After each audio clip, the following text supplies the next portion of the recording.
of an interesting kind of beer, maybe a beer combination. We have, should I go? Matt and James are joining us. Okay, I'm going to try this. Darashevsky, no, Darashevsky? Perfect. Almost? You got it. Say it. Darashevsky. Darashevsky, almost had it. Okay, and then James Kempster, great to have you here as well. Thanks for having us. So you guys are back. I know that you guys were here a couple of weeks ago with Kurt. I get the choice now. And we're talking about combinations, right? In terms of some of the things that you do when you meet as a club. Are kind of, you know, it's not just about pulling them back. You do things.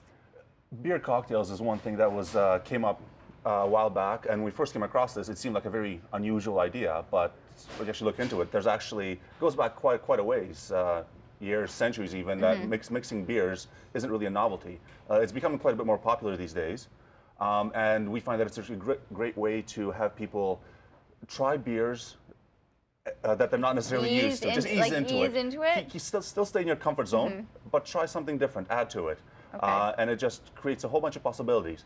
For example, wheat beers are ones that great for a nice warm summer day.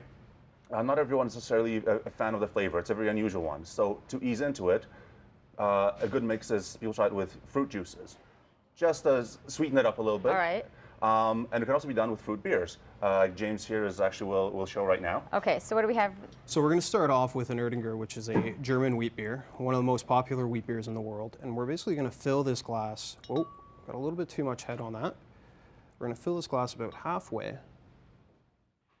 Who decides which combinations you want to come up with the cocktails? Are you researching? Are you seeing the ingredients as to what's going to mix well? We go online for some ideas. Absolutely. But for the most part, it's just whatever sparks your interest. Like with cooking, feel free to experiment. Okay. Try things. It may not work out, but you might stumble upon a really neat combination. And then would you tend to then continue on with that combination? That this would be something you'd head out, buy a couple of the different beers and then serve it up mixed together? Absolutely. Yeah. There's actually some bars in town that actually do offer mixtures, and I actually had a privilege last fall sit down with one of the managers to talk about this concept because it seems so unusual to me. And that the idea of using that as a stepping stone to branch out from the beers that you're used to slowly try other things, it seemed like a pretty smart idea. Okay, so this one's taking a little... Took a little too long. Yeah, it's okay. But the idea is you want to get this about halfway level, just where it's starting to branch up again here in the glass. And then you'll take your fruit beer. And I did recognize the strawberry beer. Yes, absolutely. We took Fruity, which is a very common, and you can see the color slowly change as the two mix. I see. Oh, wow. And even the head takes on a two-tiered almost approach. Yeah, it does.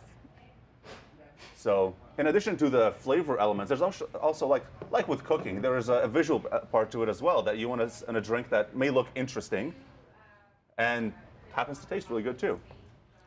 Do I want to go, or do you need to wait a little bit longer? We can let it sit for a second. That sit. Okay, so that's one combination. Do you have another one we were going to do? Absolutely. The other one is it's a fairly established one, snake bite. It's a combination of beer and cider. Generally, it's done with a cider and a stout, so it can be like a Guinness. Okay. But it can be done with a lager. So for this demonstration, I'm going to use actually an Ontario cider. All right. From King Brewery. I love cider. So is this going to be good to be able to combine? Because I find the Guinness incredibly heavy. So this that's the thing. This is exactly what we're talking about. This will kind of blend the two, and you can get a little bit of the Guinnessy taste. Right. But at the same time, have your little comfort zone of the cider. The comfort zone, I like that. So as we're mixing these two combinations, we were talking a lot about the club aspect of this, and you know, it's interesting because you're encouraging other people to start their own clubs. This, you know, it kind of gets to the point where you want to be able to branch out and have other people set up under the similar structure to you guys to say, listen, here's some ideas. Absolutely. Go and do them yourself. We get that asked a lot. Kurt asked us last time we were on if we were taking on members. Right. And the idea is we're just a group of friends that likes to get together and enjoy beers, expand our horizons, as we like to say nowadays. We do strongly encourage other people to try doing the same thing. Get together with your friends, maybe people who aren't necessarily used to trying new beers, but definitely get them involved in new things. So what we're big proponents of is the Ontario craft beer scene. Okay. And we have a couple examples over here while Matt's finishing off that pour. Yeah, I saw that with the spoon. Yeah.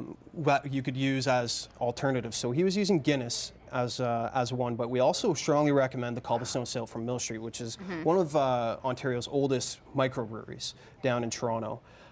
You can also try, instead of doing a stout, you can also try a lager, which is from Hogsback that we decided to showcase here, which is actually an Ontario or an Ottawa brewery. It's Ottawa, right? And We've we been love talking to them a lot. Absolutely. And then that that's the just cider another was, Thornbury one there. Okay, for can I try this? I want to go with the Absolutely. strawberry.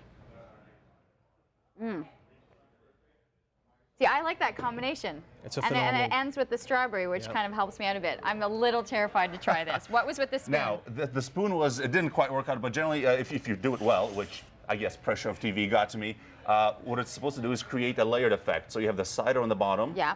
and the stout on top. And then as you're Oh, no, it actually stays fairly like separate. that. Yeah.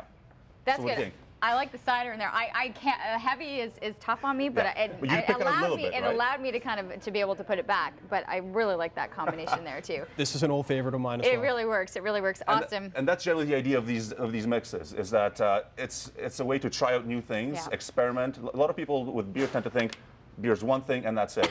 And there's actually a lot you can do. Mix around and enjoy. Lunchtime, yeah. Awesome.